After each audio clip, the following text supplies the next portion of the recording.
Менее 2 недель осталось у жителей Коми, чтобы подать заявку на конкурс «Лидеры России». Прием завершается 14 мая. Воспользоваться шансом могут как граждане России, так и иностранные в возрасте до 55 лет с управленческим опытом от 2 лет. На сегодняшний день заявки уже поступили из 89 регионов России и 79 стран. Конкурс «Лидеры России» проводится на основе многоступенчатой системы оценки, с помощью которой определяется уровень развития способностей и управленческих качеств. Участников оценивают профессиональные эксперты. В числе главных призов грант в размере 1 миллиона рублей на обучение, возможность встретиться с наставником из числа ведущих российских управленцев, а также карьерные консультации.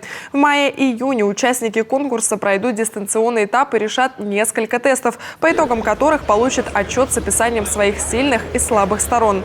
В июле пройдет контрольное тестирование для подтверждения успешного прохождения дистанционного этапа. С сентября по декабрь пройдут окружные финалы, где участники пройдут комплексную оценку управленческих и лидерских качеств.